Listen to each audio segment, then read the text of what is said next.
Good morning সবাইকে। অনেকটা বেলা হয়ে গেলেও যেহেতু আমি ভয়েসটা সকালবেলায় দিচ্ছি আর ভিডিওটা আপলোড হচ্ছে বেলায়, তাই জন্য গুড মর্নিংই বললাম। সেদিন ছিল শ্রাবণ মাসের সোমবারের সমাপ্তি, তো আমি করেছিলাম বাবার উপোস। আর এখানে বাবার জন্য সবকিছু তৈরি করে নিচ্ছি স্নান সেরে নিয়ে। আর পঞ্চামৃতটা দিয়েছিলাম কিভাবে সেটাই তোমাদের সঙ্গে শেয়ার করছি। প্রথমেই দিলাম ঘি, তারপর মধু, তারপরে দিলাম দই। দইটা দিয়ে বাবার গায়ে ভালো করে একটু মাখিয়ে দিলাম, তার সাথে নন্দী মহারাজকেও কিন্তু দই দিয়েছিলাম। এরপর যেটা দিয়েছিলাম সেটা হলো চিনি। চিনি দিয়ে বাবাকে একটু অভিষেক করে নিলাম। তারপরে দিয়েছিলাম দুধ।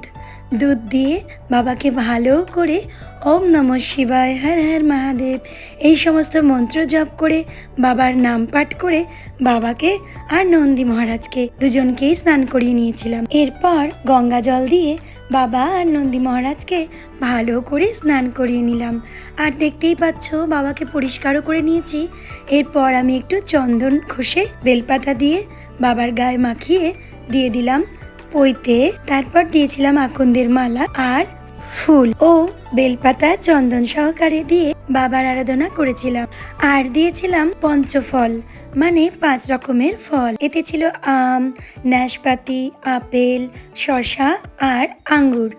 এবং কর্পূর জ্বালিয়ে, শঙ্খ বাজিয়ে, ঘন্টা বাজিয়ে বাবার আরাধনা করেছিলাম।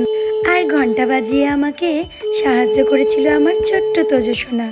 এইভাবে বাবার সামনে কর্পূর দিয়ে আরতি করলে নাকি শুনেছি অনেক খুশি হন মহাদেব, তাই আমিও করেছিলাম। আর ওদিকে প্রদীপ আর ধূপ তো দিয়েইছিলাম বাবাকে।